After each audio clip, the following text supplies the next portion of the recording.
G'day, this is Andy. It's week 3 of RedDoor Refurb here at Seymour Road, which is, a really good road in Chatham for investors. So if you're interested and looking to buy something around this area, give us a call and we'll chat you through it. But let's go inside and have a look, see how we're getting on. I mean, the main thing that's been going since we were last here, sorry mate, come through. It's all right, we've got some more electrical works going on.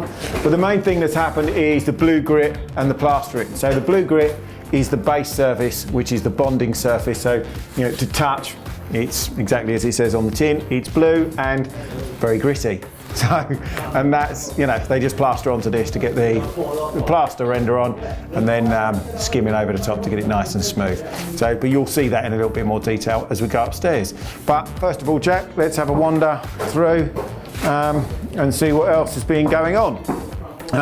Plasterboarded a lot of the surfaces, this really thin, and it was just sort of old timber. So instead of taking that off, plasterboard over it, and pretty much the same in here for the chimney breast.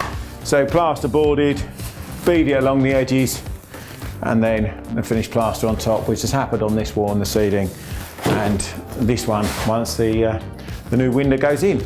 So upstairs, the last bit we saw here, it had been blue gritted, so that was the underneath bit that they put on the wall prior to the plastering.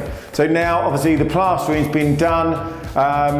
So the main thing that needs to be done now is the second fix electrics, the skirting board, the architraves, bit of underlay and the carpet, and that's it pretty much done. So no really coming on up here. Amazing what a difference it makes. In the second bedroom, it's pretty much the same as the first. Second fix electrics, skirting board, architrave, but the addition in here, obviously we need the new window to go in and the heating finished off. This would have, ideally been done prior to the plastering, but due to getting cancelled by the window fitters, so we plastered up to the brickwork, and then the UPVC window will go in next. So down here, you'll probably remember, this was kind of like a dining room / cat room. This was the kitchen, and then the toilet was through here.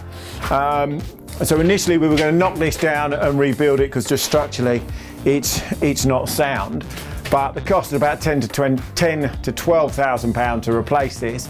So what we're going to do is get rid of this completely and lose it. We're going to move this boiler over to here and house that in its own kind of boiler housing. And where there was a kind of loosely kind of put shower, there was no real bathroom as such, but we've kind of dug out a little bit over there, which we're going to have a look at now, and we're going to put the proper bathroom in.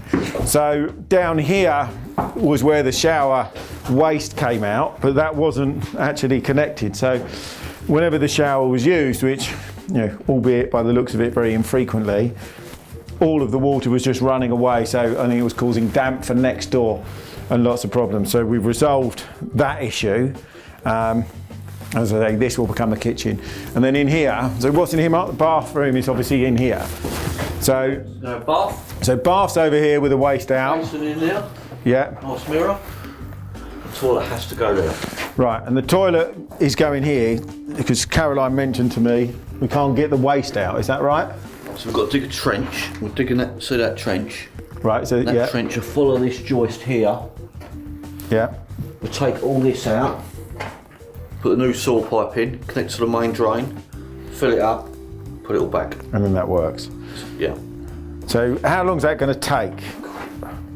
I'm just trying to work out the difference of obviously the £10,000 or 10 or 12 grand to do the thing.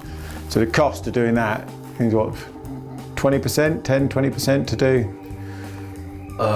do it that way round? It's a lot cheaper because obviously we'd have to board all that anyway. We're boarding all this, but we're going to tile the whole lot, obviously due to damp. Right. Is it damp at the moment, or? This wall is, and that's so what we're doing. We're painting it with this. Waterproofing paint, yeah. Then we'll batten the walls and put moisture-resistant plasterboard. Yeah. So the plasterboard will be that far away from the damp from the walls. Gotcha. And that'll be lovely. So we've got, sorry, bath here. Basin there. Basin there. Toilet over there. No shower or anything, or just a shower over the bath? Put a shower depending on the head height. Right. So actually it's worked out a really good sized bathroom, but this is going to be like the same, Exactly. and it's the same as the one we had in. The issue, obviously, we've got a box all this in, so this will be like But a nice vanity unit or kitchen something across there. units, just to box it all in so it looks nice. On the face of it, it may look like we're actually losing some space in this house, but that room in there was totally unusable, and the cost to kind of clear it, dig it, excavate it and get it usable, there's just no return on investment. So doing it this way and making it the bathroom, it's definitely the best sort of financial way to do it. And you've still got the opportunity in the future, if you want to add an extension on here and then open this up and make it a kitchen lounge, a diner going out into the garden. So yeah, we haven't lost any space, we actually gained space, and I reckon we saved around about 9-10 grand. So well done team. Bit of an obscure, kind of opening system, but it works, and now there's a door on here. But the real difference is when we come downstairs. The stairs are steep, Jack, be careful.